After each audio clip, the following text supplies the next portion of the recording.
আওয়ামী লীগ যদি আবারও নির্বাচনে অংশগ্রহণ করার সুযোগ পায় তাহলে কি হবে? তারা যদি সঠিকভাবে নির্বাচনী কার্যক্রম পরিচালনা করতে পারে তারপরও মনে হয় বিজয়ী হতে পারবেন না, কিন্তু তারা বিরোধী দল হিসাবে একটি শক্তিশালী অবস্থান তৈরি করতে পারবে। এতে ভবিষ্যতে স্বৈরশাসক হতে পারবে না, স্বৈরতন্ত্র চালু হবে না। বিজয়ী দলকে সবসময় বিরোধী দল হিসাবে আওয়ামী লীগ চাপে রাখবে, পিছন থেকে সতর্ক করবে। আর এসব কারণে বিজয়ী দল স্বৈরশাসক হতে পারবে না। তাই আমি মনে করি যে আওয়ামী লীগকে নির্বাচনে অংশগ্রহণ করার সুযোগ দেওয়া হোক, কারণ আওয়ামী লীগ তো এমনিতেই জিতবে না, তাদেরকে নিষিদ্ধ করে কী লাভ হবে? আর আওয়ামী লীগকে নিষিদ্ধের সেটাও কিন্তু চূড়ান্ত হয়নি। ডক্টর মোহাম্মদ ইউনূস তিনি যখন লন্ডনে গিয়েছে তখন তিনি সেখানে কথা বললেন একটি সাংবাদিক প্রেস ব্রিফিংয়ে।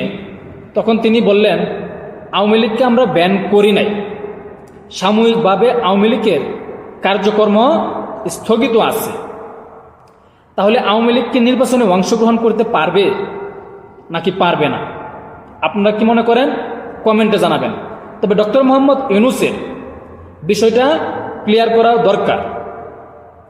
অপরদিকে ব্যারিস্টার রুমিন ফারহানা তিনি বললেন, যদি আওয়ামী লীগ ব্যতীত নির্বাচন হয় তাহলে সেটা গ্রহণযোগ্য হবে না।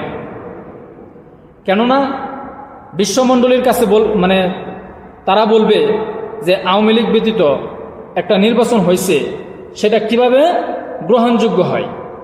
যে জায়গায় আওয়ামী লীগের 35 থেকে 45% জনমত আছে বা তাদের ভোট আছে, সেই জায়গাতে আওয়ামী লীগকে যদি না থাকে তাহলে কিভাবে গণতন্ত্র হলো এটা? আর এই কারণে আওয়ামী লীগকে নির্বাচনে অংশগ্রহণ করতে হবে। তাহলে নির্বাচন কোনো চাপ হবে না, একটি সুষ্ঠু অবাধ নির্বাচন হবে।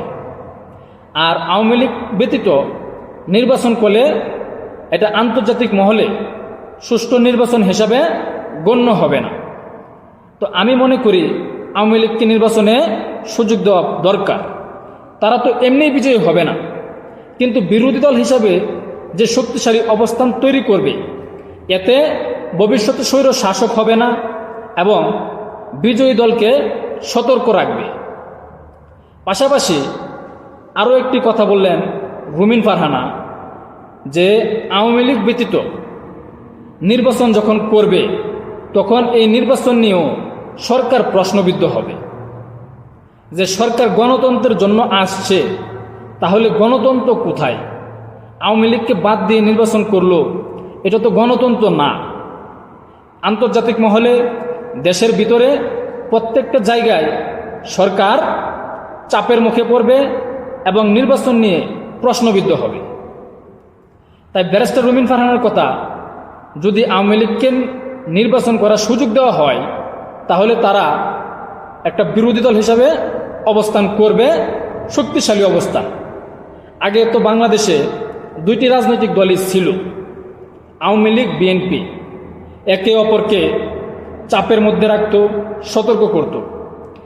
কিন্তু আপনারা এখন বলবেন যে আওয়ামী লীগ তো বিএনপিকে ছাড়া নির্বাচন করছে, সেটা কি আন্তর্জাতিক মহলে গ্রহণযোগ্য হয়েছে?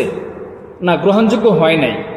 আর গ্রহণযোগ্য হয় নাই বিদায় আজকে আওয়ামী লীগ পতন হয়েছে এবং এমন একটা গণ অভ্যুত্থান বাংলাদেশে হয়েছে।